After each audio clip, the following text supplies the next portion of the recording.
I'd like to thank you for joining us for this policy forum, which is part of our counter-terrorism lecture series here at the Institute. Today, we'll be discussing the future of Salafi-Jihadi movement post-caliphate. Even before the battle for Mosul began, the Islamic State had suffered a series of military setbacks in Iraq and Syria. Although terrorist attacks continue, the loss of territory means that the organization looks less like a proto-state and more like a terrorist or insurgent group. Meanwhile, Al-Qaeda has been playing the long game and may now be well-positioned for a resurgence of its own. As the post-caliphate era approaches, what does the future of Salafi-Jihadi terrorism landscape look like? And that will be our leading question today. This is very timely for us here at the Institute because we're also preparing to release a new study, which I had the pleasure of editing. It's entitled Beyond Syria and Iraq, Examining Islamic State Provinces, and should be out in the coming days. The study looks at the varying operational circumstances and capabilities of the various provinces and ties between them and with the core, as well as the examining their staying power, which will be the focus of our discussion today, in a way. Joining me here today, we have Bruce Hoffman and Matt Levitt. We're very happy to have Bruce Hoffman here, not only because of the expertise he brings on the issue, but also because he was the recipient this last year in 2015 of the Washington Institute Book Prize. Every year, the Washington Institute sponsors a book prize where outside jurors read dozens of books that have come out in the previous year on the Middle East, the politics, U.S. foreign policy in the Middle East. And in 2015, they chose Bruce Hoffman's book, Anonymous Soldiers, The Struggle for Israel, 1917 to 1947. It's a behind-the-scenes look at the tumultuous period leading up to the collapse of British colonial rule in Palestine and the establishment of the Jewish state. In recognizing Hoffman with the prize, the judges said, Hoffman reconstructs the secret history of how the anonymous soldiers of the Jewish underground, the Irgun and Lehi, forced the 1948 retreat of Great Britain from Palestine. Mining the rediscovered archives of the British police in Palestine, Hoffman deftly replays the deadly game of cat and mouse that pitted the waning British Empire against a desperate Jewish underground, willing to resort to violence to drive out the colonizer. Bruce Hoffman is also a professor at the Georgetown University's Edmund A. Walsh School of Foreign Service, where he directs the Center for Security Studies and the Security Studies program. He was appointed by Congress to serve on the Independent Commission to review the FBI's post-9/11 response to terrorism and radicalization, and as such was a lead author of the Commission's final report. He also served as a counterinsurgency advisor at the Multinational Force-Iraq Headquarters in 2004 to 2005, among other posts, and is well known for his book Inside Terrorism, which will be released in its third edition in 2017. Matthew Levitt is the Fromer Wexler Fellow at the Washington Institute, where he directs the Stein Program on Counterterrorism and Intelligence. Previously, he served as Deputy Assistant Secretary for Intelligence and Analysis at the Treasury Department and as an FBI counterterrorism analyst focusing on cases such as the Millennium and September 11th plots, and as a State Department counterterrorism advisor to the U.S. Special Envoy for the Middle East Regional Security. Dr. Levitt's publications include the 2013 book, Hezbollah, The Global Footprint of Lebanon's Party of War. So opening up the remarks today, we'll start with Bruce and then move on to Matt. And we'll have plenty of time for question and answer.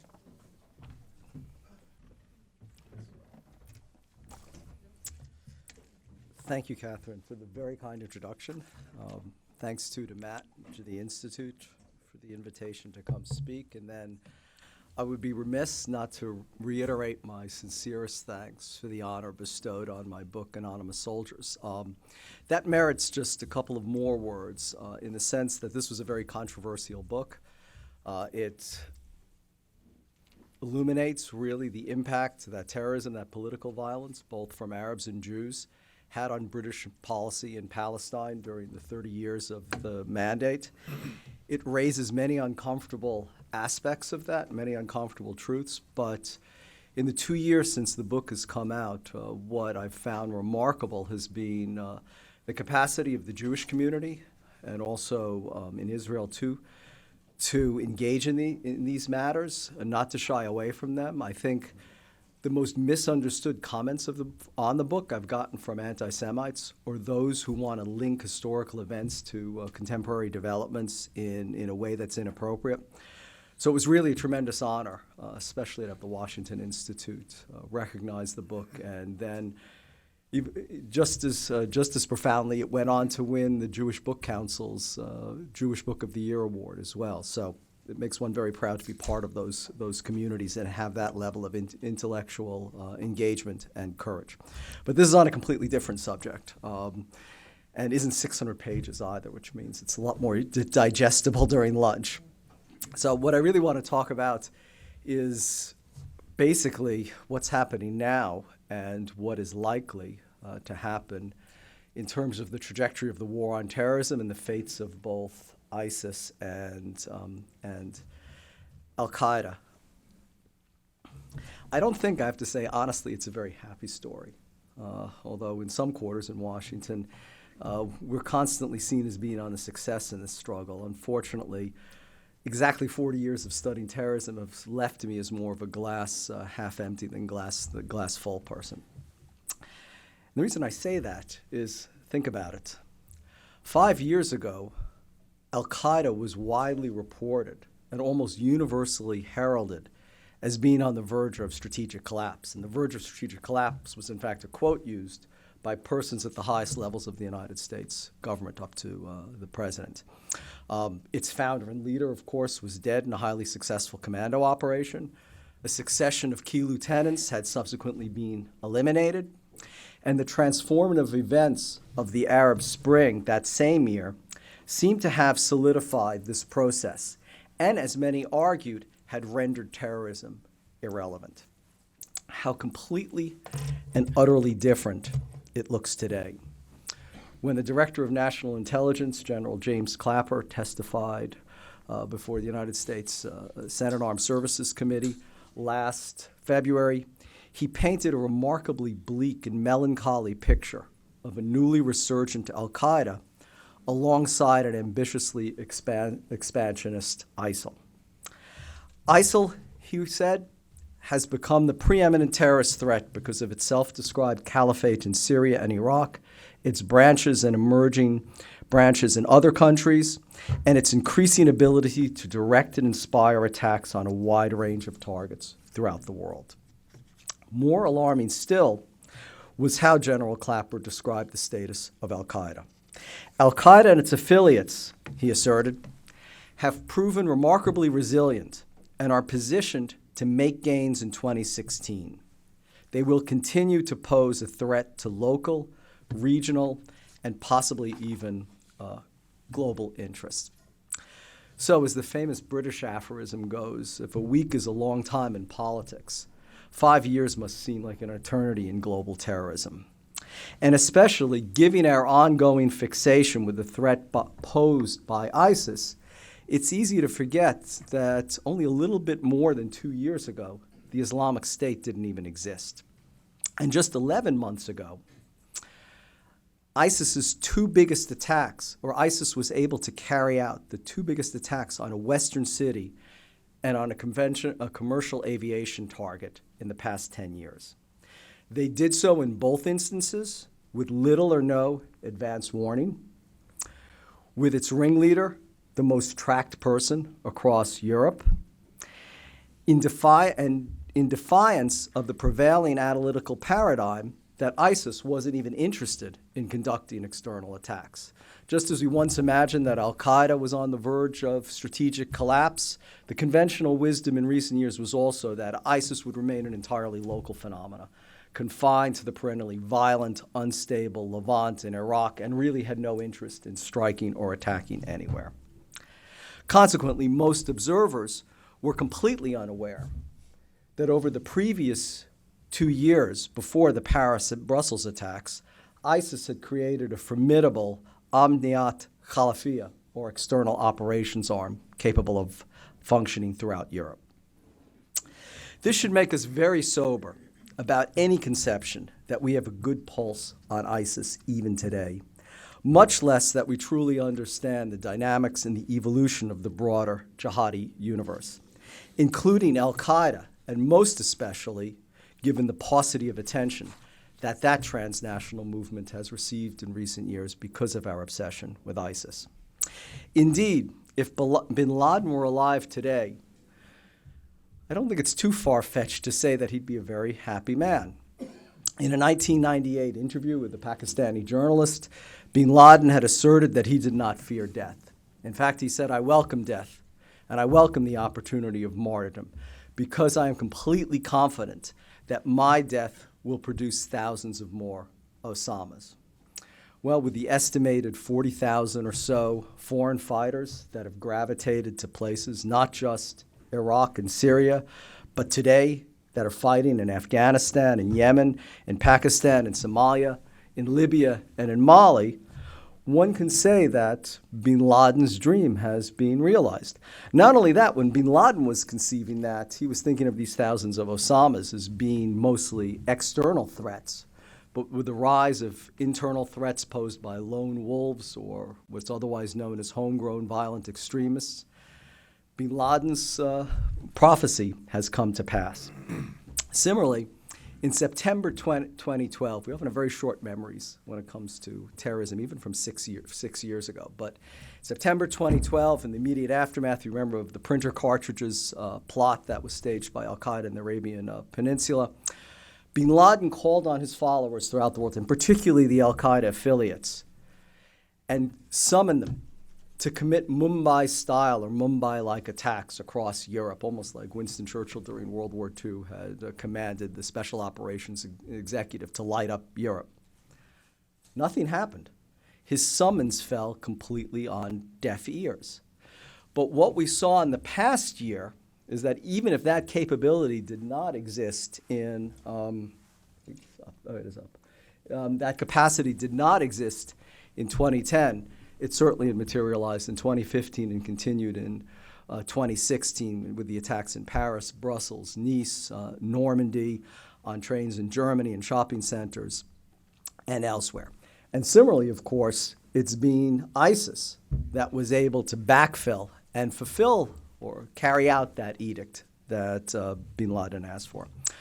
Thirdly, as we know from some of the documents seized at Abbottabad in May 2011, one of them in particular that was very highly publicized, that I think fundamentally misunderstood, was that bin Laden was very concerned about the relevance of Al-Qaeda's brand. And one of these documents, he had communicated to his followers that he wanted to rebrand Al-Qaeda, that he wanted a better name. He said the problem was that the way the Western media reports on Al-Qaeda, they just focus on the violence and the military side of things. They don't realize that we also have a political agenda.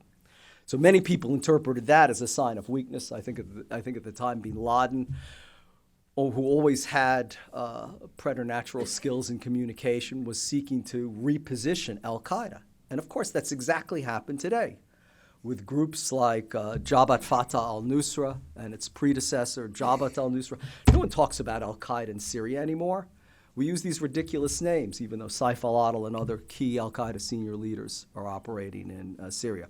Jihadi Salafist groups closely aligned with Al-Qaeda are called by their own names, Arar al-Sham. So we see exactly what bin Laden wanted, the fading away of Al-Qaeda, Al-Qaeda emerging, and Al-Qaeda's clones under different names emerging in many quarters as more palatable, as more acceptable, moderate political forces compared to ISIS, implements yet another realization of his dream. And then finally, and most importantly, bin Laden's strategy is still progressing. The strategy that was presented to him in 2005 by one of his most loyal minions, Saif al-Adil, a seven-stage strategy that would reverse Al-Qaeda's fortunes, turn it around, and launch it on a trajectory to victory. One way or another is steadily being achieved, mostly right now and somewhat precipitously by ISIS, but Al-Qaeda itself still hasn't forgot about the strategy Saif al-Adil gave to his master. This is the subject. I wish I had thought of writing a book on this, but I'm not smart enough. Brian Fishman did, and his book is out soon, so he has a full-length treatment of this if you want more information. But very briefly, the seven-stage strategy, and then think where we are today. So don't forget, Saif al-Adil defined this in 2005, so the first couple of strategies was sort of rewriting history. It wasn't so challenging. It was retrospective. So the first strategy was known as the awakening phase, and that coincided, of course, with the 9/11 attacks, and it was meant to last from 2000 to 2003, and it was described by Saif al-Adil in his strategic plan delivered to bin Laden 11 years ago as reawakening the nation by dealing a powerful blow to the head of the snake in the U.S. You can check that off. I mean, it didn't work out exactly as Al-Qaeda wanted, but they still were able to act. And as many people know in terrorism, carrying out a successful attack is so enormously difficult to begin with, even if it's a modest one. So a seismic one like 9/11, even if it didn't quite unfold in the way Al-Qaeda wanted, they see that as having launched them on the trajectory they're still following today. The second phase was called the eye-opening stage, and that unfolded after the U.S. invasion of Iraq and was meant to last, or in Saif al-Adil's eyes, lasted from 2003 to 2006. And this phase was designed to perpetually engage and innervate the United States and the West in a series of prolonged, costly, overseas military expeditionary ventures. Yeah, I'd say that worked too. Third phase was called the rising up and standing on the feet stage. It was meant to last from 2007 to 2010. And this entailed Al-Qaeda's proactive expansion into new venues that they regarded as particularly fertile. And I thought one of the most fascinating documents that was in that first tranche of materials released in May 2012, exactly a year after bin Laden's killing, was a document written by bin Laden back in 2004, where he specifically identifies Nigeria as precisely one of these fertile fields for expansion, thus setting the stage for the rise of Boko Haram and then the horrific bloodshed that has unfolded in that country. Now, the fourth phase, things get dicey because, of course, Saif al-Adil in 2005 didn't anticipate that his mentor and boss would be killed in 2011. So the fourth phase was known as the expansion stage, and it was meant to last from 2010 to 2013. So now Saif al-Adil is writing prospectively, not just retrospectively. And this was designed to exploit new opportunities. And remarkably, this phase continued despite the Arab Spring that was supposedly to make Al-Qaeda irrelevant, that the popular uprising, people had turned their backs on terrorism, that the street had achieved what the terrorists had almost promised, and that many argued the threat of terrorism was over. Instead, what happened is groups like Al-Qaeda were very adept, not least because many of their co-religionists and brethren were being freed from prisons after long periods of incarceration. Also because many of the states that had once been their most implacable enemies were concerned with internal arrests and civil wars and establishing governments. In some instances, they were purging their security services. And this was a period when Al-Qaeda was able to, having really been marginalized initially by the Arab Spring, was able to identify Syria in particular as a place for establishment, expansion, and growth. And that's why Ayman al-Zawahiri orders al-Baghdadi to go with the Islamic State in Iraq and establish an Al-Qaeda arm, which became Jabhat al-Nusra. So the fifth stage is where we're currently at today. And unfortunately, it's not working. But unfortunately, it dovetails with the strategy, because that stage was called the Declaration of the Caliphate stage. And that was meant to commence in 2013 and to wrap up by 2016. Western influence would be reduced and weakened, and the beginnings of a new world order would be created. Now, that hasn't happened, of course, but this explains why in June 2014, Abu Bakr al-Baghdadi was so desperate and so intent and almost rushed to declare the Islamic State and to establish himself as caliph, as he wanted to completely position ISIS's strategy, basically hijack this strategy of Al-Qaeda's and use it as a springboard to victory. It's not quite working out that way, which is all to the good, but at the same time, the repercussions of those events, beyond any doubt, are going to be with us for a long time. And first and foremost is the fact that ISIS delivered on what bin Laden could only promise. ISIS redrew the map of the Middle East. And no country had done that since, arguably, the 1920s and the end of World War I, except for Israel at the aftermath of the Six-Day War. So what these groups still envision, they have a hiccup or a bump now as the caliphate is being dismantled, but of course from Zawahiri's view that was never a legitimate caliphate, is the sixth and total confrontation stage, which is meant to start now and last till 2020, when an Islamic army, in other words, the disparate elements of foreign fighters and others, fighting across West Africa, North Africa, East Africa, the Middle East, the Balkans, the Caucasus, South Asia, and Southeast Asia, all come together in this decisive fight between the believers and non-believers that bin Laden had also long predicted. And then they hope that this sixth phase in 2020 will lead to the definitive victory stage when the rest of the world is beaten down by a triumphant caliphate, and victory comes after no more than a few more years of fighting. Now, on the one hand, it's disturbing to map the accuracy of this strategic trajectory to the present and to see how closely it dovetailed with ISIS's point of view and how close they came, well, how much they've been able to implement it, the difficulty they found, as many terrorist groups who overreach do, is actually holding on to it and maintaining their benefits. But the point is, they were pretty much right on schedule until they overplayed their hand. And more importantly, I think, is the fact that propaganda doesn't have to be true. It just has to be believed. And even a partial fulfillment of this strategy, the fact that these groups, for more than a decade and a half, have been able to withstand the greatest onslaught directed against terrorists in history, often by the most technologically advanced military in the history of mankind, plays into their narrative and ensures, especially in their divinely ordained struggle, that there'll be travails, there'll be setbacks, but that victory is still possible. So beyond any doubt, I think, whatever happens, ISIS has redrawn the boundaries as I described and created a new and unstable environment. And this plays into some of the conventional wisdom about ISIS and Al-Qaeda, which I would argue in recent years has almost virtually never been right. And I ticked off some of the early ones at the beginning of the discussion. The fact that ISIS would remain confined to the Middle East was just a local phenomena, that it had no ambitions to attack anywhere, that it had no external operations arm. I mean, all of this has been shown to be complete nonsense, not least that they were able to carry off that significant attack as the one in Paris last year, and then also down the Russian airliner.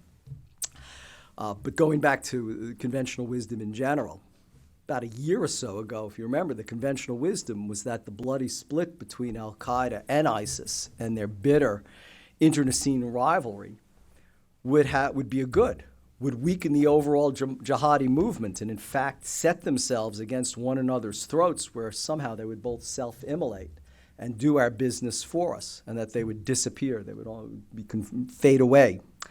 In fact, what we have seen, and what historically has always happened in splits in terrorist groups, is that such a rivalry has led to even greater levels of violence and competition, as ISIS has tried to outdo Al-Qaeda and position itself at the head of the jihadi movement in order to gain finances and new recruits. My view is that the impending victory in Mosul, even ISIS's expulsion from Iraq, is not going to end the threat of ISIS. I think this is complete unfounded optimism. At the minimum, ISIS will revert to the age-old strategy of becoming terrorists again and will default to an international terrorist capability as the only means to keep its prospects alive and to attempt to regroup and reorganize, and will continue to target the West, in fact, as an even heightened competition with Al-Qaeda. My view is that Al-Qaeda has been hanging back gleefully, watching ISIS absorb all of our attention, preoccupy all our efforts, exhaust and demoralize us further, create even deeper fissures in Western polities and Western thoughts, as it prepares, when the time is right, to reemerge.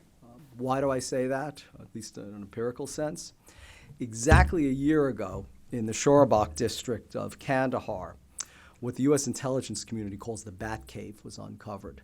This was revetments, armories, arms caches with often state-of-the-art equipment that Al-Qaeda operatives have been putting in place and stockpiling, basically almost on a level as bin Laden's pre-9/11 buildup of its military capability in Afghanistan. So while we've been not focusing Al-Qaeda, especially in South Asia, and especially with the creation of Al-Qaeda in the Indian subcontinent, Al-Qaeda has been marshaling its resources, one can only assume, to resume a campaign of violence. I think, too, when it comes to Al-Qaeda and ISIS, we don't consider one of the worst-case scenarios, and that's the potential for some sort of reconciliation or reamalgamation between the two groups. I would say there's 5 arguments that render reunification possible and then would also set the current challenge and the current threat on a completely different trajectory. First is that the ideological similarities and differences between ISIS and Al-Qaeda are relatively small, in fact. ISIS embraces Al-Qaeda's ideology and actually reveres and respects bin Laden as its hero. ISIS, in fact, argues that they are the true fulfillment of bin Laden's vision. Second, both groups, as I described with the 7-stage strategy, actually embrace the same strategy, and they also have this common ideology. I mean, I think tone and style have differed in the case of ISIS versus Al-Qaeda, but ideologically and strategically, they're identical. Third, the differences that exist, I would argue, are rooted more in an outsized clash of egos between Zawahiri and al-Baghdadi than in anything else. You look at ISIS propaganda, they constantly talk about bin Laden in a very praiseworthy manner. They often praise leading commanders and sheikhs in Al-Qaeda. Their real animus is against Zawahiri. And we know from Zawahiri's statement from last September was almost conciliatory and extending an arm to Al-Qaeda. And then fourth and penultimately, these efforts behind the scenes have been a regular feature of Al-Qaeda and ISIS relations over the past 2+ years. So the talks are ongoing to reunite. And finally, I think the strongest reason for some sort of unification is ISIS's impending defeat in Mosul and probably its expulsion from Iraq. In order to save itself and in order to survive, it's not unlikely that senior ISIS commanders, who after all came from Al-Qaeda at one point in time, will seek to rejoin the group. Even if they don't, a weakened ISIS will be very susceptible and very vulnerable to a hostile takeover or a forced takeover by Al-Qaeda. And all of a sudden, Al-Qaeda would gain, at least in my view, a significantly plussed up European operational capability. So let me move to wrap up and conclude. This will sound very dour and very pessimistic, but after this presidential campaign, it's sort of hard to top that. But I sincerely believe this, although this is something that I've just been fleshing out this morning, so this is really not even the half-baked, more in the quarter-baked realm. We're losing. And I think the most honest thing that the new president's national security advisor can tell her is that we're losing this war. And we're losing this war for the simple reason that terrorism, historically, has always been a war of attrition. It is always designed to wear down one's enemies. And you just have to look around at the West and see that they are succeeding. Our economy strains under the increased security measures that we continue to live under and function under, in some cases that only continue to expand. There remains an uptick in our military operations tempo, where U.S. forces, despite promises to the contrary, are deployed in at least half a dozen countries throughout the world fighting terrorism. There is widespread popular enervation, both at home and overseas amongst our European allies, and disillusionment with what many regard as a seemingly endless struggle. Precisely the political and social polarization that terrorists seek to achieve in their enemies is occurring in our societies that are becoming more xenophobic, more polarized politically, with less confidence in established leaders. And then we see, at least in discussions mooted on the campaign trail, not only in this country and elsewhere, discussions that would push our liberal societies and liberal democracies to embrace increasingly illiberal security solutions to keep ourselves secure. All this is grist for the terrorists' mill. So we need to break this dynamic, especially after 15 years. Tactically, we've succeeded and done very well, but strategically, the struggle cannot be allowed to continue indefinitely. Thus far, a pattern has emerged where we decapitate, they seize territory, and then we move at a very costly to re-seize and regain that territory. To date, our efforts to build partner capacity militarily in Iraq, Mali, Yemen, and Afghanistan have all abysmally failed. So we need a new approach to that as well. We've seen also that terrorists are recruiting and growing faster than government security forces can be trained up. Also, in almost all these cases, local threats have evolved into regional ones, and in some instances beyond that to transnational ones as well. The distinction these days, and I'll wrap up right now, and what really worries me is that the distinction these days between terrorism, insurgency, and irregular armies is almost completely eroding.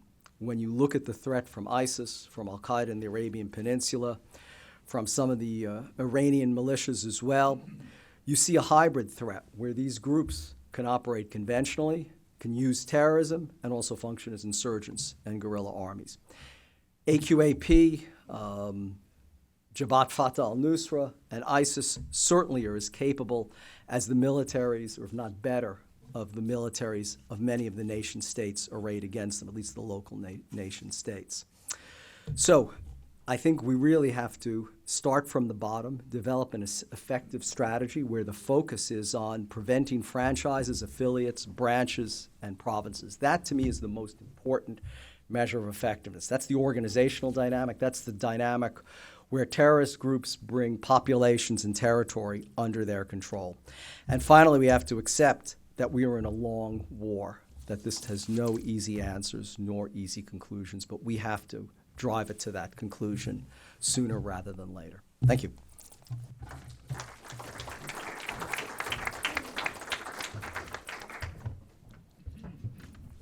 Well, on that note, first, Kate, you'll excuse me for putting up a shameless plug for the piece that you've edited that many of us here in the room contributed to. First of all, I want to thank Bruce for coming out. Bruce is doing research actually right now in California and is just here this week, and we really appreciate your taking the time while you're out here to come and do this event with us. Can I just say, the research is at the Reagan Library, not at the beach. I'm studying how the Reagan administration countered terrorism. We're told it's at the Reagan Library, not at the beach. Well, we'll see. Look, the West faced an increasingly international terrorist threat before the rise of ISIL. So the demise of the Islamic State is going to be no panacea.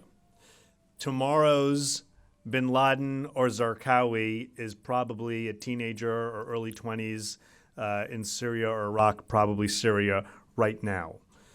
The West only really started paying attention to the Islamic State, the terrorist threat that was coming from ISIL, once the group started beheading Westerners and intelligence agencies began seeing an organized Islamic State hand inspiring and sometimes enabling or directing plots in the West, and that was far too late.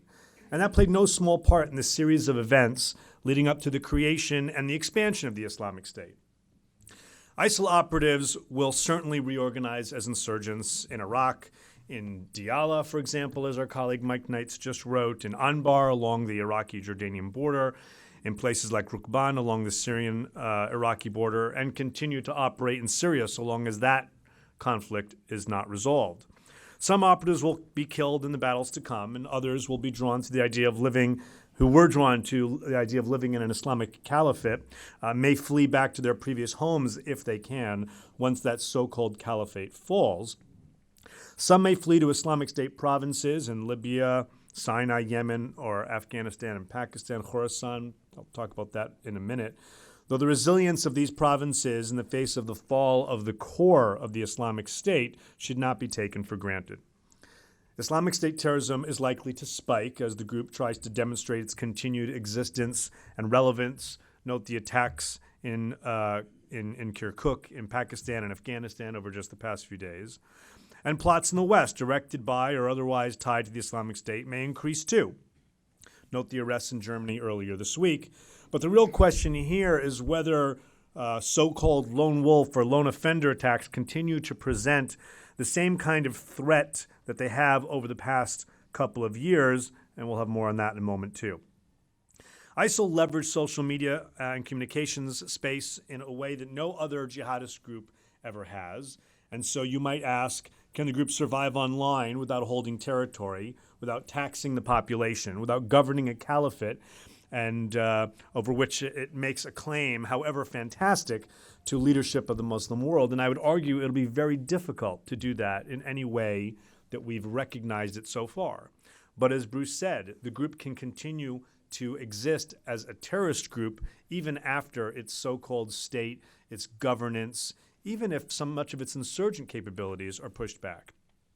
And then there's the question of whether or not Al-Qaeda can fill the void left by setbacks or even the demise of its errant offspring. So first of all, I think it's important to stress that ISIL is going to remain a threat in the region and in the West, not only after the fall of Mosul, but after the fall of Raqqa.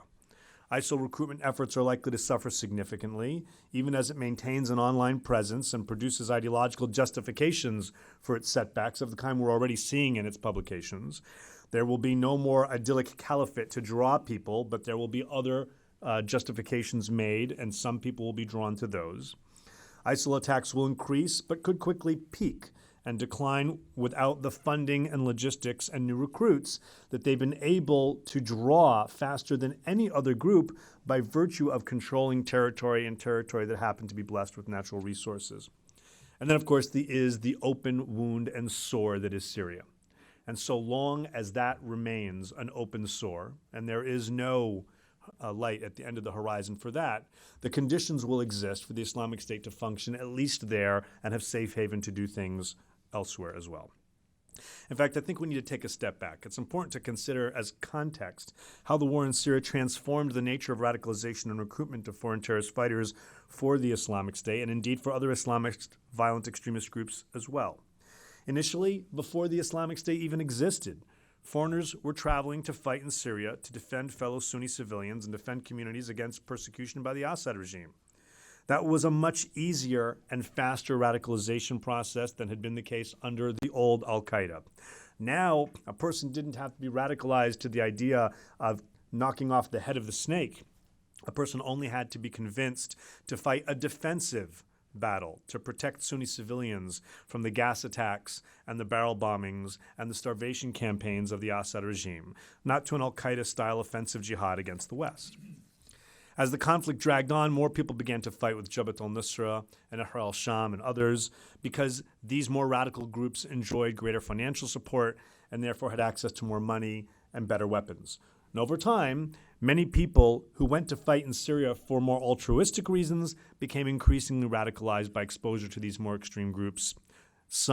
Many would later join the Islamic State. The creation of the Islamic State and its so-called caliphate further fueled the pace of radicalization. For many vulnerable, at-risk Muslim men and women in Europe, for example, the Islamic State provided the opportunity to be part of building something exciting and important. They were being invited to get in on the early building stages of reestablishing a caliphate, just like the early followers of the Prophet Muhammad, making them part of something historic, something bigger than themselves. The Islamic State simplifies world conflicts into black and white, which allows someone the opportunity of being a hero, going from zero to hero, empowering a narrative for a disenfranchised, disengaged individual. And while the Syrian civil war and then the founding of the so-called caliphate significantly sped up the pace of the radicalization process, there is today a powerful undercurrent that draws in at-risk youth, looking for the thrill of being part of something bigger. It's a youth subculture. Peer groups play a big role, and that's not going to change. After the Paris attacks in November, Belgian police intercepted a phone call to Brussels from Syria and overheard a Belgian militant inquiring about his friend, Bilal Hadfi, who who had been a suicide bomber in Paris. The militant asked what his friends are saying about Bilal back in the, quote, sector, a reference to Molenbeek, where many of the parents' attackers grew up, a neighborhood of Brussels. And he said, and I quote, "Are they talking about him? Are they praising him? Are they saying he was a lion?" His particular interest in his peers' opinion of Hadfi made one thing perfectly clear. For him, and for others like him, the Islamic State was more about personal glory than anything else. So I think we need to recognize that with the fall of a caliphate, some pull factors may dissipate and others may come up in their place, but many of the push factors will remain. Next, I think we need to understand the Islamic State provinces and the fact that they will face a hard time in a post-caliphate world. Our day-long workshop that led to this product that you see on the screen gave rise to a whole bunch of questions. Is the rise of the provinces a game changer? Does it signify the age of ISIL as the Islamic State tried to portray itself as being everywhere around the world? How much staying power do these provinces have? What happens to them if the Islamic State is deprived of territory in Iraq or Syria or both? What would happen if the core of ISIL were defeated, etc.? We came to a variety of conclusions. I'm not going to give you all of them because it's actually a must-read and was very well edited by Kate. Thank you. You're welcome. We came to three basic conclusions. The first is that the Islamic State provinces are not equal, and we shouldn't be talking about them as if they are. They vary widely in operational circumstance and their capabilities. Second, the myth of success may be more important to the provinces than any actual success. The provinces play an important role in Islamic State ideology. Look at us, we are everywhere, but they provided very little, if any, tangible benefit to the core itself. In fact, many of them survived by getting benefits from the core, and without those benefits, a core that doesn't have the financing, for example, some of those states may not be able to do as well as they have been. The physical staying power of some of these provinces, therefore, depends on the resources they receive from the core, and that may change. The 8 recognized ISIL provinces vary widely in their capabilities. Most, though not all, are pre-existing organizations that offered a new oath of allegiance to ISIL. Some operate in under or ungoverned spaces, effectively safe havens, while others are constrained by the efforts of state security forces or the challenges from non-state actors. A minority controls territory, and some, such as those in Algeria and Saudi Arabia, exist only on paper. Some provinces staged frequent small attacks on civilians and local security forces, while others have mounted a number of major attacks on local or Western interests. ISIL provinces also differ in their respective motivations for pledging allegiance to Islamic State global enterprise and in how they balance the fulfillment of their pre-existing commitments to resolve local grievances, say among the population in the Sinai, with the adoption of practices of the caliphate. And this variation can work for or against them depending on the circumstances. And in ungoverned spaces, for example, they're more likely to be able to take and hold territory. In contrast, where they face pressure from non-state actor groups, as opposed to state security or military organs, questions of sectarianism and the accommodation of local tribes or other means of securing a degree of local support become more relevant. In the event of the defeat of ISIL in Syria and Iraq, the provinces that did not grow out of pre-existing groups, such as those in Libya, would presumably be more likely to remain loyal to the concept of the Islamic State, even as resources diminish and the group comes under pressure from others. On the flip side, groups that only rebranded themselves as Islamic State provinces may be quicker to revert to their original, typically local grievances and support mechanisms and targets. The Islamic State in Libya might be considered an outlier in that it was developed under the direction of ISIL leadership in Syria and Iraq, although it has drawn fighters from the Tunisian group Ansar al-Sharia, as Aaron Zellin wrote in his contribution to this publication, which operated in eastern Libya before ISIL's appearance on the scene. And Ansar al-Sharia had not pledged an oath to Baghdadi. In fact, some ISIS Libya fighters are reported to have returned to Ansar al-Sharia after ISIL Libya lost its safe haven in Darna. A caliphate on the decline has a harder time directing resources to its periphery. Some groups were likely motivated to pledge their allegiance to the Islamic State based on at least the perception of ISIL wealth and experience that would be shared, if not made a part of the formal quid pro quo with which they joined. Some did get substantial funds and some fighters and some leadership and other material, and it's an open question as to what would happen if that were no longer flowing. Sinai, for example, is likely in the need of significant funding, Sinai province that is, and a number of other provinces, Boko Haram, benefit from media production centered within ISIL core. Fighters who were recruited by provinces that presented themselves as alternative to groups such as Al-Qaeda's affiliate in Yemen, AQAP, or the Taliban in the Khorasan region of Afghanistan and Pakistan might revert to their original groups. When other alternatives are presented, buyer's remorse may take hold, as evidenced by the public rift between and within, actually, ISIS Yemen and those leaving ISIL Libya to rejoin Ansar al-Sharia. Now, Al-Qaeda has grown, and it's functioning in more regions, but it's also changed. And I don't think it's fair to say that it's dominated in a top-down fashion by Ayman al-Zawahiri, based out of the federally administrated tribal areas anymore. That may be to its advantage because Zawahiri was largely seen as sandpaper and not a pleasant or popular leader. But it's an open question as to whether or not the rebranding of Jabhat al-Nusra as Jabhat Fatah al-Sham and its attempt to portray itself as being something more Syrian than global jihadi will work for it or will have any carry-on effect for the other elements of Al-Qaeda out there. The bad blood on the battlefield is significant, but as Bruce suggested, there are times when that has not affected their ability to work together. Sometimes there have been frenemy relationships between known associates, especially in the diaspora. Think about the people who affiliated themselves with AQAP and with the Islamic State, both of whom were involved in the attacks in Paris targeting Charlie Hebdo and the kosher market. Think more recently about Ahmed Khan Rahani in New York and New Jersey, who was inspired, it appears, at least not only by the Islamic State and perhaps only by Awlaki. We also need to think about the Salafi-Jihadi terrorist threat and how it's evolved since the rise of ISIL. It's not just ISIL, and it can't be put back. You can't put this genie back into the bottle. You have, as I described, radicalization and hyperdrive, and those types of factors are not affected by the demise of ISIL. You have the leveraging of social network media and the ability to do so with encryption that is new and extremely disconcerting. The post-Arab Spring world and the reality that there are significantly failed states, Syria, of course, but Libya, Yemen, and significantly weak states like Iraq and Egypt that create significant regional stability. And now you have overlaid on top of all of this a tremendous and heavy layer of sectarianism that makes things much more difficult still. Finally, I think we need to take into account the potential for increased, what I would prefer to call lone offender attacks as opposed to lone wolf attacks. I don't think it's any surprise that right after the attacks in New York and New Jersey, many people started talking about the perpetrator as a lone wolf. But it's become, in fact, a metaphor of choice when we refer to the Islamic State.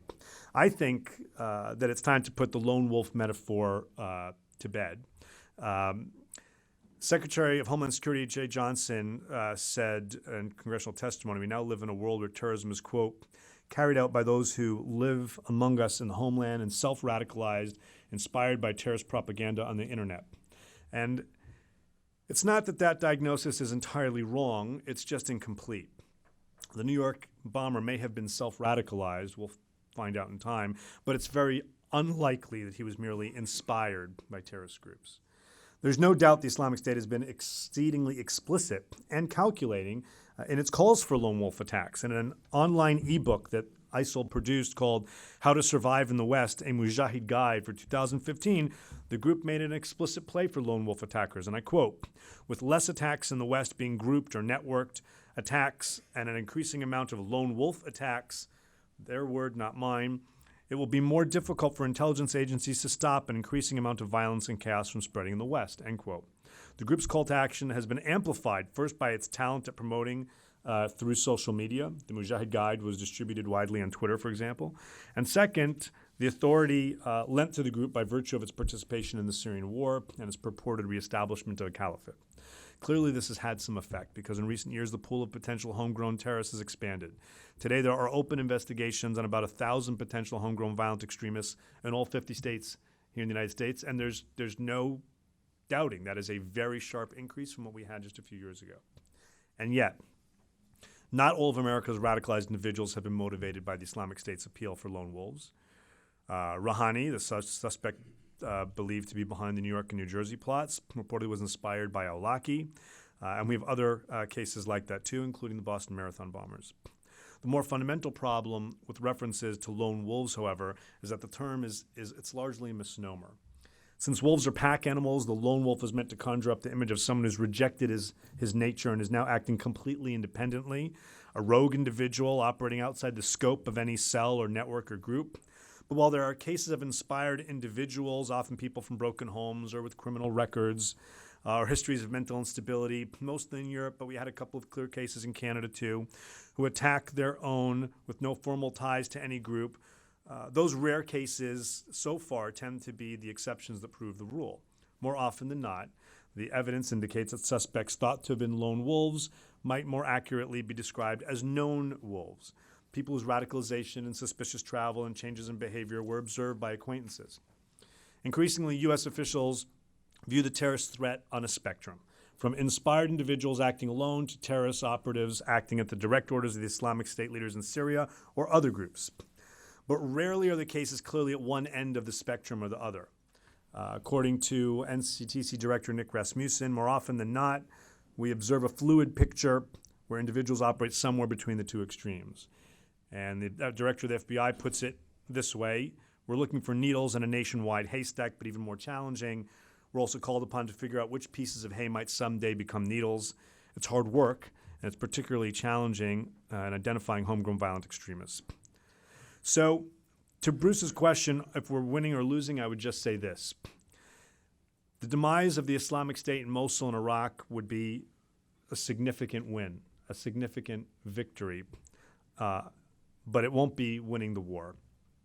The fact is that the environment and the conditions that led to the rise of the Islamic State in the first place remain. I don't see any hope for the type of political reform in Iraq that would be necessary to give Sunnis there a sense of comfort and say and security in the country that wouldn't lead eventually to Sunni resentment and uprising again. We don't see any prospect for significant improvement in Syria. We have safe havens there and elsewhere in the region. We have more grievances today than we had before. And when I think about these things, some of you have heard me say this before, and I'll conclude with this. I think back to the DNI's unclassified report in Global Trends 2030. Before all of this happened, before the Islamic State, before Syria, looking out at worst case scenarios, all of which are in the rearview mirror, way in the rearview mirror now, they talked about looking for things that could be creating looming disequilibria. That, to me, defines where we still are. We still, even with successes in Mosul and Raqqa, will be in a situation in which the current instability in the region, the opening sore of Syria, instability in Libya, in Yemen, are creating the type of looming disequilibria that create not only problems today, but looming problems for tomorrow. Thank you very much.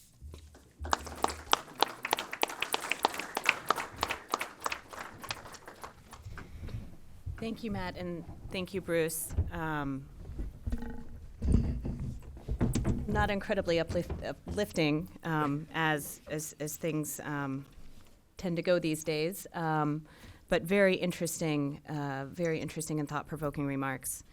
I'd like to start with a question about something that you both touched on, Bruce, at the end of your remarks, and kind of when you were talking about recommendations and looking forward, and Matt, something that we focused a great deal on in the event during the Islamic Provinces project that we undertook.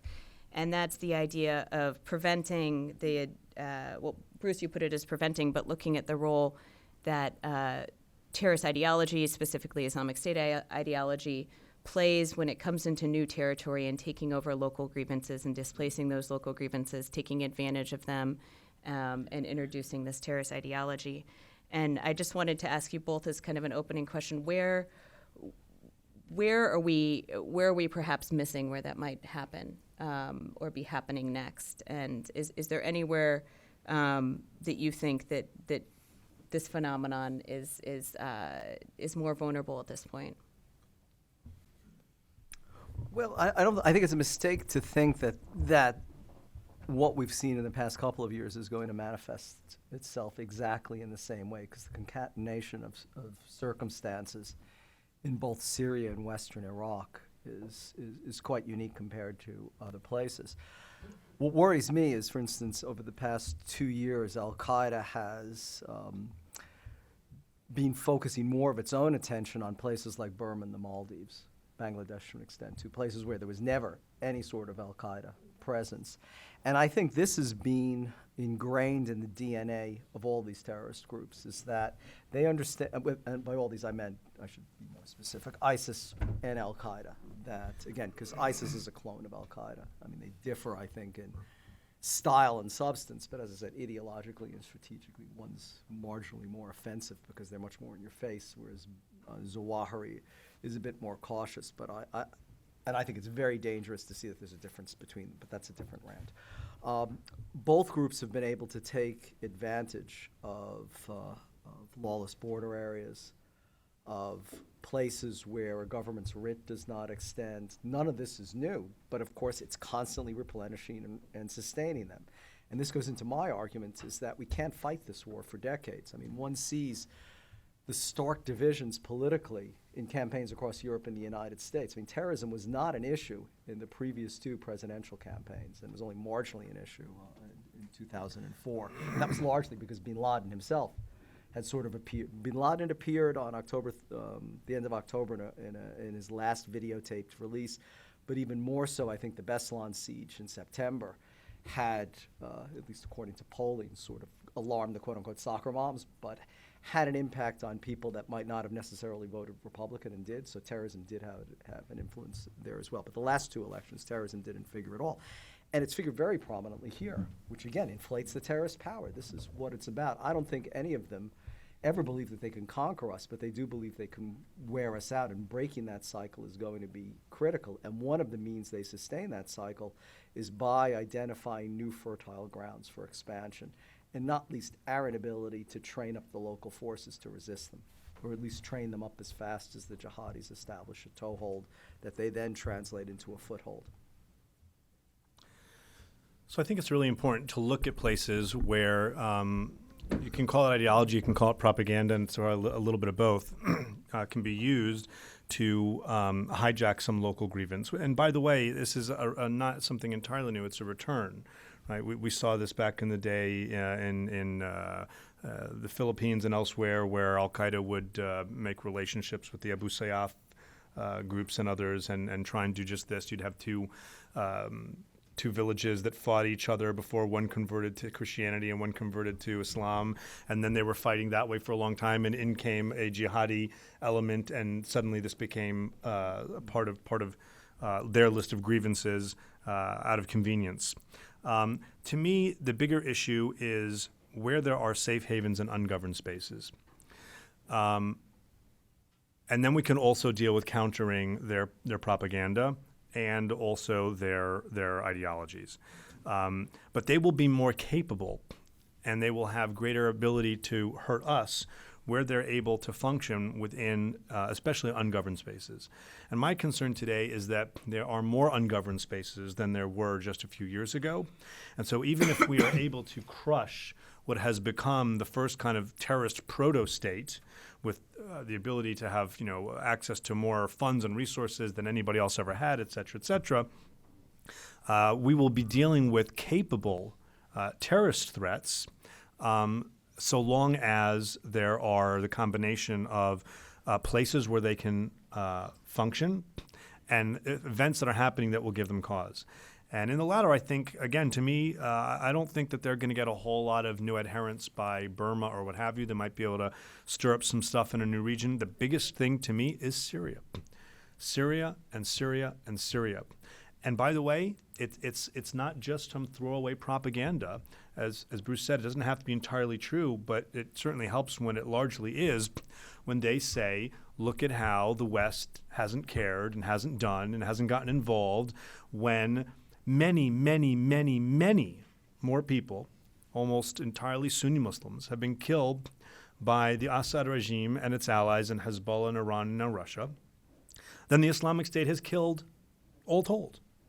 And there are, of course, reasons for how and why this happened, but that's tremendously powerful for them as a rallying cry.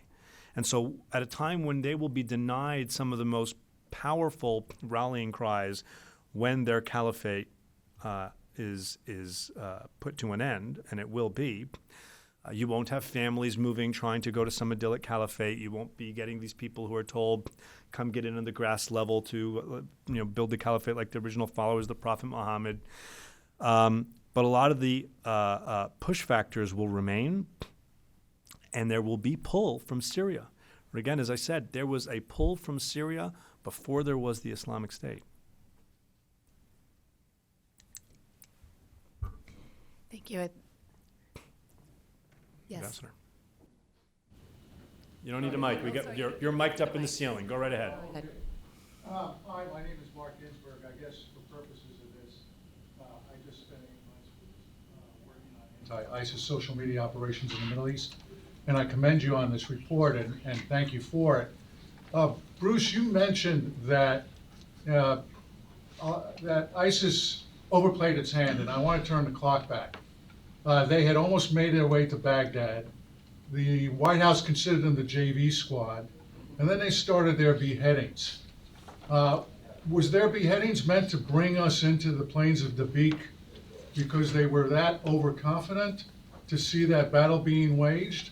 Where did they overplay their hand? Because otherwise they may have well have been left alone to build their caliphate had it not been for the atrocities that they were committing. And just as a corollary to that question to any of you, where does Mr. al-Baghdadi now flee, if at all?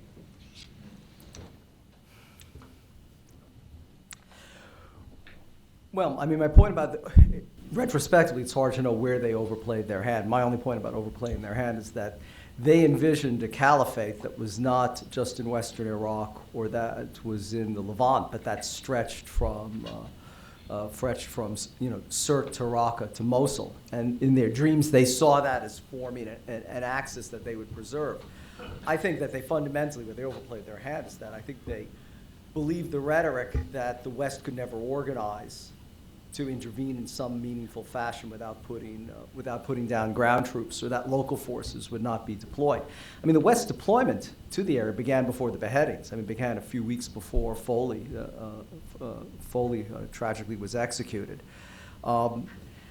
So I don't necessarily see those as being, quite as symbiotic. But I think your overall point is exactly right, is that terrorist groups, I mean, if one of their strategies is to enmesh their opponents in prolonged wars of attrition, the other one is to provoke them to do things that the terrorist groups will hope will prove counterproductive in a long run.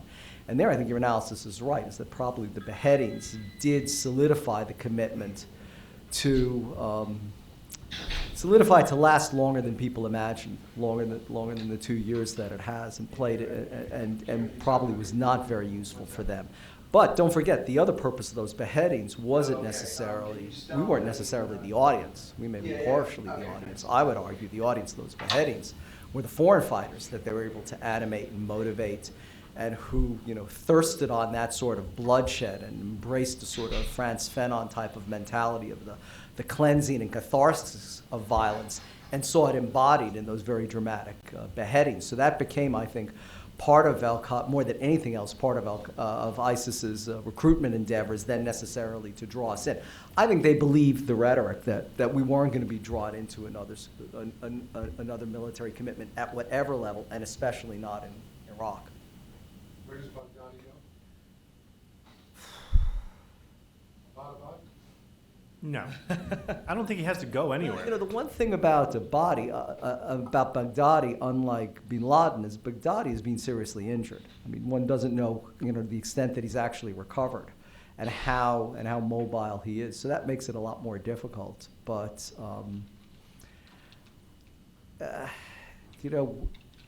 I think that's one of the problems too, is that ISIS's general movement has been much more effective than people give it credit for, into and outside of the zone. I'm sure he has his escape plan. The difference is whether he wants to go down fighting and have that as part of his own martyrdom. At the end of the day, when push came to shove, it doesn't seem like bin Laden comported himself in exactly the manner he imagined in that 1998 interview.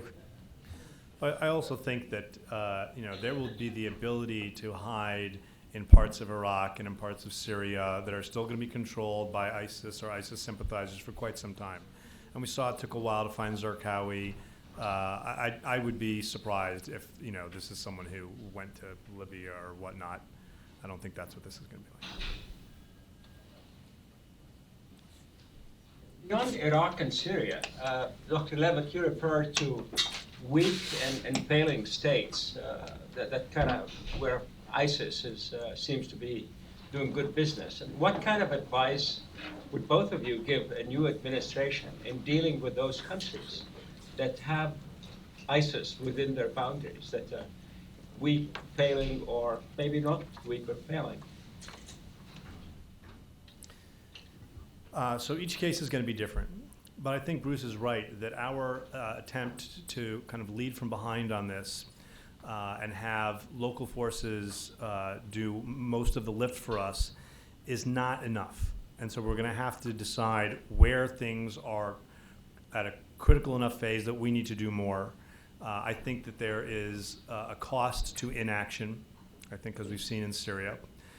We can't be the world's policeman on the one hand, but we also can't just assume that we can train up a few people and see them solve the problems for us. We also need to recognize that sometimes when it comes, for example, to the battle in Raqqa, we're going to be training up groups that may not be able to work well with the other groups that are in the region, and that's going to cause significant obstacles. I don't think there are easy, simple, short, inexpensive, quick resolutions to something like what's going on in Libya. Or Yemen, though I think, for example, we're seeing ISIS is suffering in Yemen. On the flip side, Al-Qaeda is taking advantage. I think it's going to be case by case. Eric Traeger already stepped out. Yeah, well, look, Egypt has lots of problems. Let's just stick to this one, which is arguably not its biggest problem. And so far, it is primarily in Sinai alone. And their biggest problem there is that their capacity is such that they've not always done things with the greatest attention to human rights or the greatest skill in finding that one particular individual. But they have actually pushed back the ISIL province, what used to be Ansar Beit al-Maqdas, quite significantly in the Sinai. And so I think that it's not the acute threat that the group might be elsewhere right now. They've been doing that with partners, both U.S. and others in the region, and I think that they've seen some success. But it is going to be an attrition, and it's not going to be a quick fix. The long fix to something like Sinai is going to end up being not military, but governance.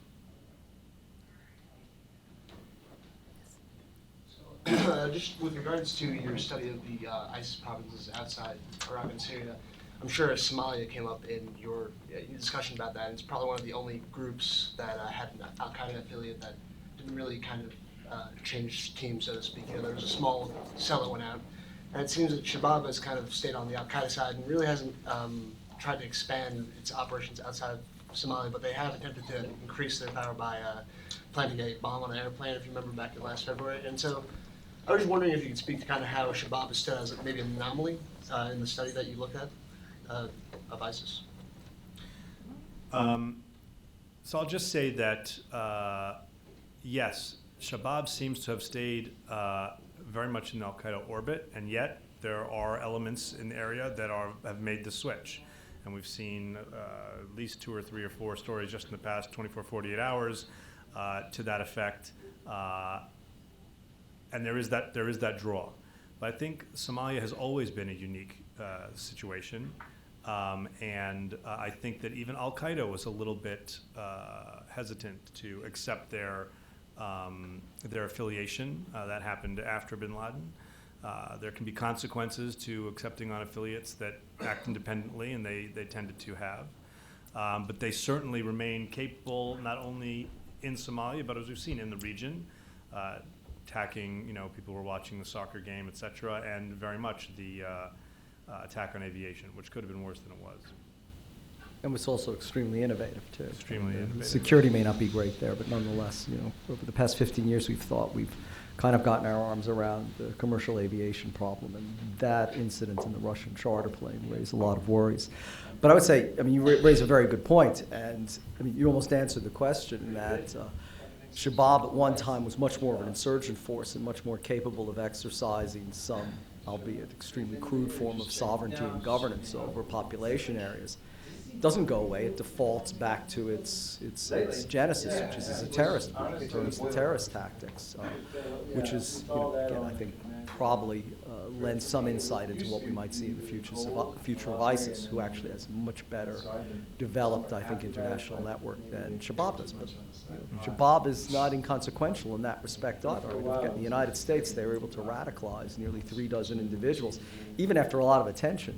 And effort was being devoted to preventing that radicalization, which underscores, I think, the main problem we're in fighting terrorism in the 21st century compared to the 20th century. These groups, no matter how much we hammer them, and whether it's us or whether it's fairly capable regional partners, which you could also, really see in the African forces deployed to Somalia, these groups just don't go away. They're constantly attempting to rejuvenate and to refresh themselves and to find new meaning and take advantage of new opportunities.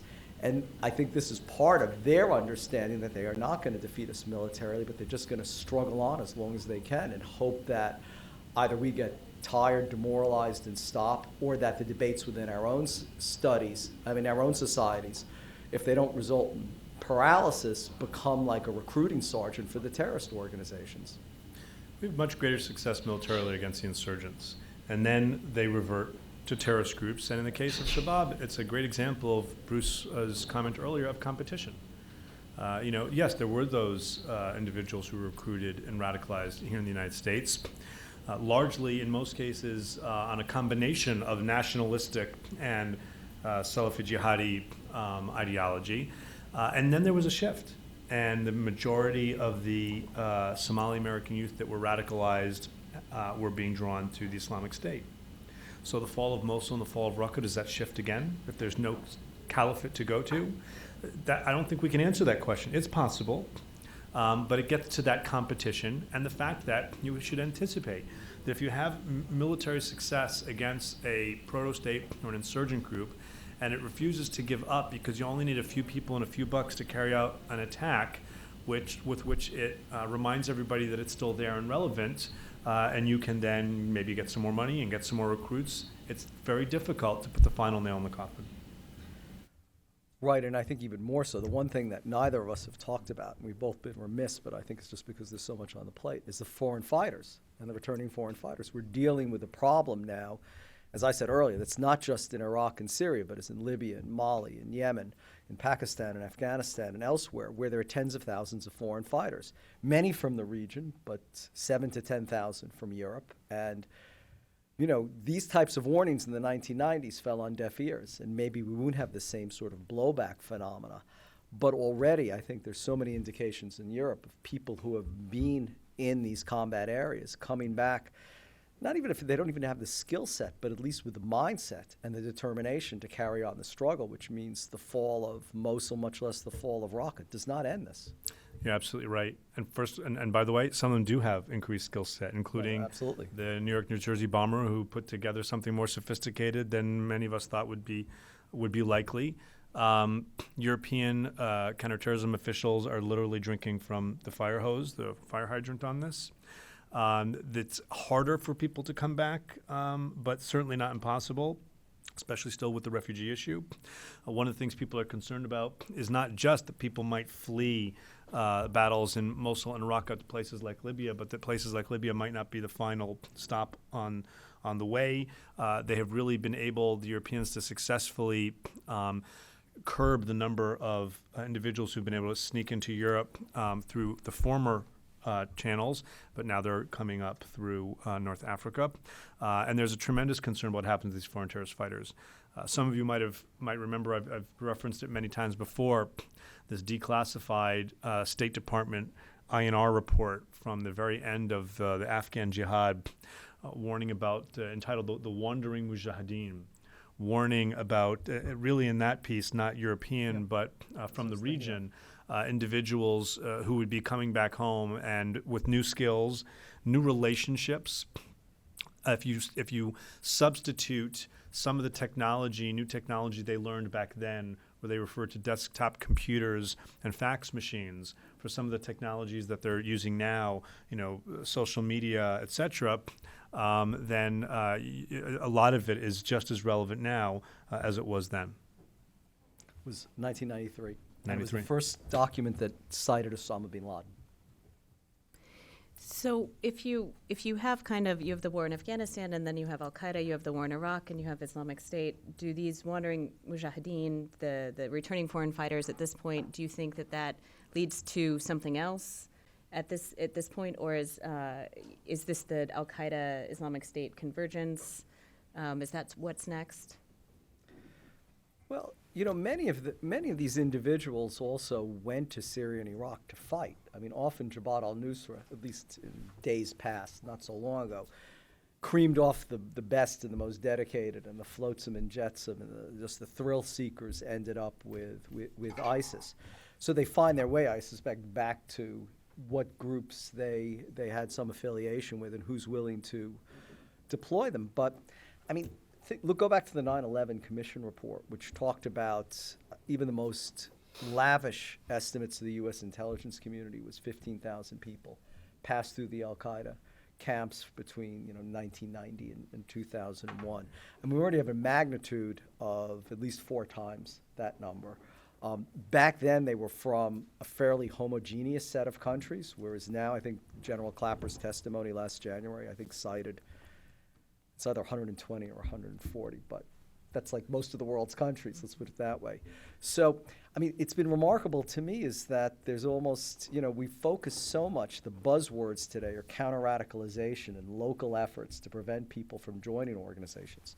All laudatory and all necessary, but we're completely blind to this huge threat that, just as it played out 2 decades ago, has to be there with that many people, given their training. I would say, too, that in some respects, demise of the caliphate doesn't matter for a lot of them. I mean, they're more children of Frantz Fanon than they are, let's say, of Said Qutb, in the sense that they are driven by the appeal of violence, the joy of violence, the catharsis, this striking a self-satisfying blow.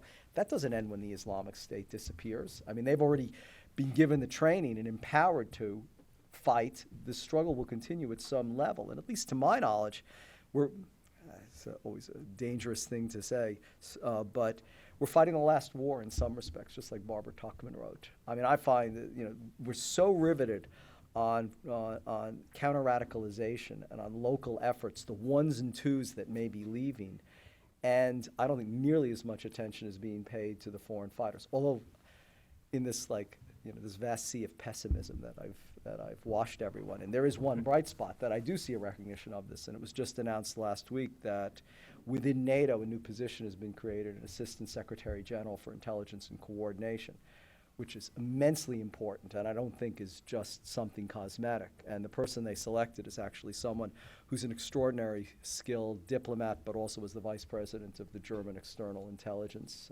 Agency. So it's probably exactly the kind of person. Also, I went to graduate school with him, and he's a great guy.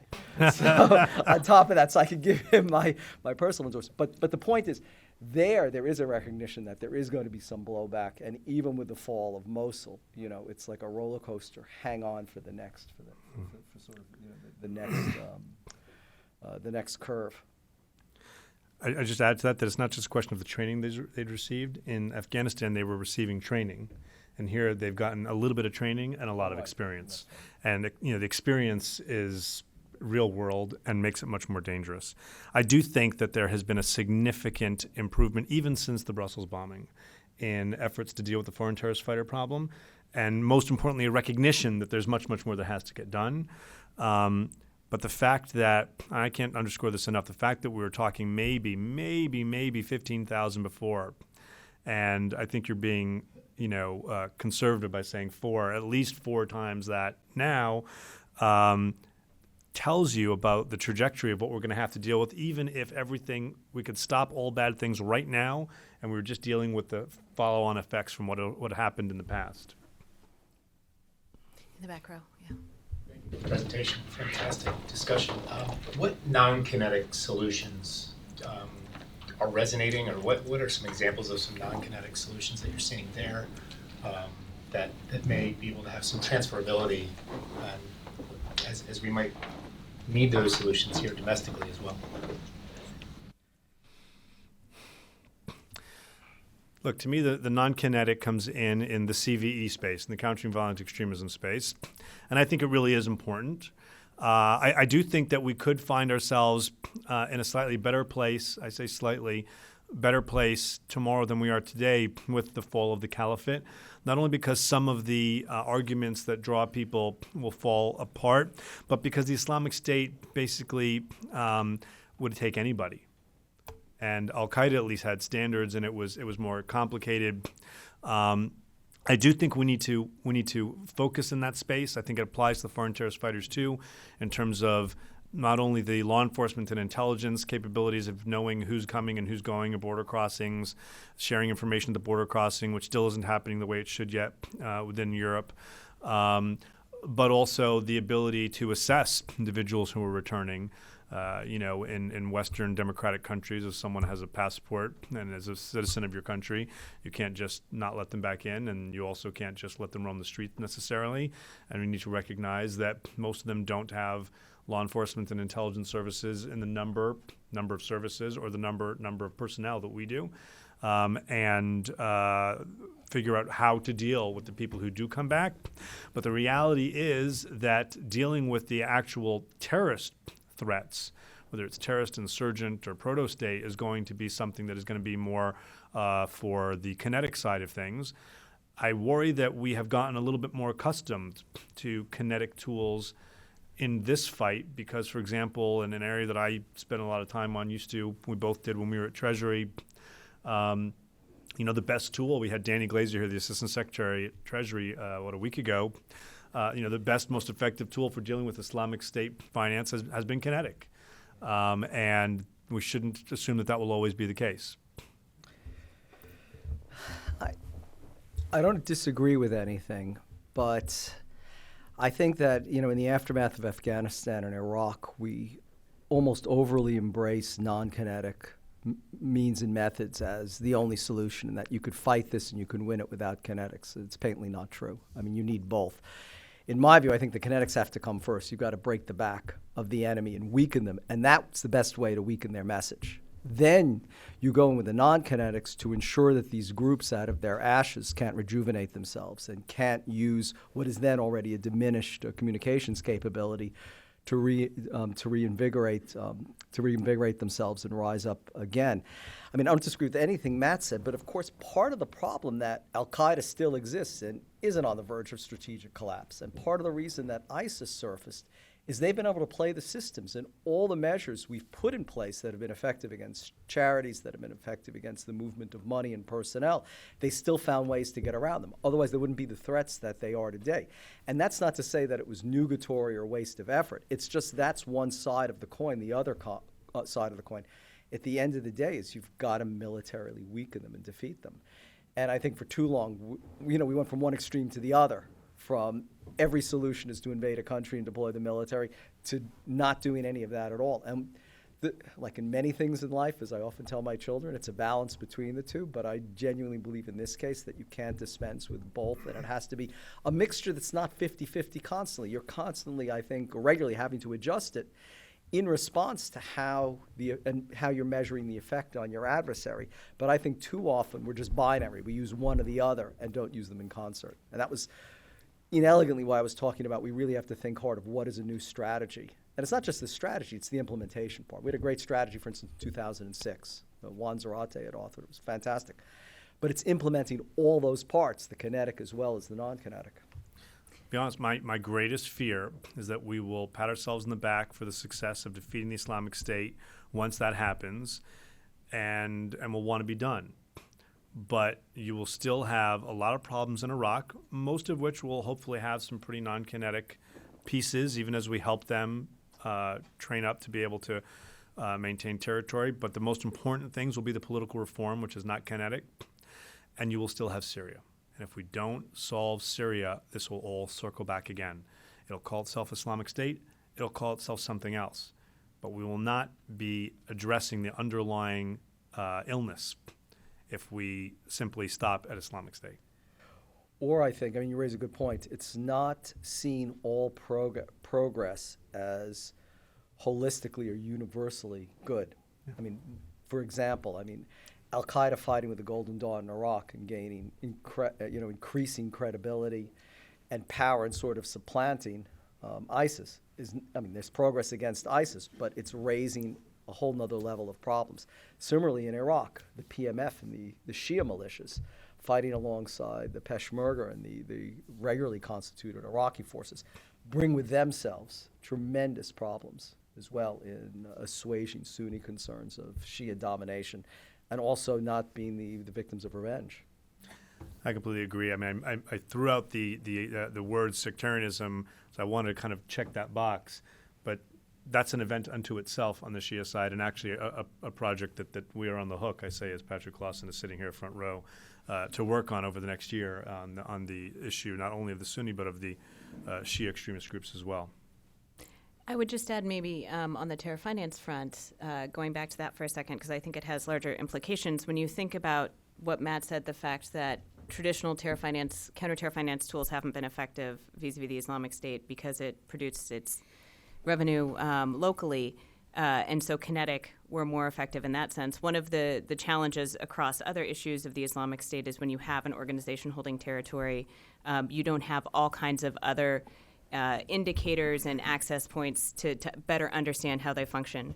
And I think what you'll see as the Islamic State loses territory, not only will we gain greater insight because the information will come from raids and things like that, but you'll see more people moving, you'll see more funds moving. One of the things we found looking at the Islamic State provinces was that you can learn things about how they relate to each other and how they relate to the core when you look at what limited evidence there is, but there is some of financial transactions between them. So I think, one positive thing potentially is in the next phase you'll be able to better understand the organization and the threat. Yeah. Yes, background. Believe are concise. Matthew Levitt, you also threw out the word solve Syria. What do you mean by solve Syria? Yeah, I'm not going to try and tell you how to solve Syria. I'm just going to lay out there that so long as Assad remains in power, killing and continuing to kill people at a greater pace than the Islamic State ever has, you will have a magnet drawing new potential foreign fighters, a massive grievance that will mean that the conditions that led to the rise of the Islamic State and Nusra, etc., and many other Kataibs and Juns out there will remain. And so if Syria is allowed to remain the festering wound that it is, we are not going to get ahead of this curve. So whether it's finding someone else from the Alawite community to lead and keep Syria together, or how we do that is an event unto itself, recognizing that we can't stop at the defeat of the Islamic State and say mission accomplished. Recognizing that there was a foreign terrorist fighter problem, there was an international terrorist problem that grew out of Syria before ISIL existed, means that we have to recognize that right now the engine that is driving, the main engine that is driving the international terrorism problem and the regional instability is Syria. And so we're going to have to come up with solutions for that. I think we have time for one more question if there is one. We've If scared not- them. That too. I'd like to thank Bruce Hoffman and Matt Levitt for Thank their you. comments.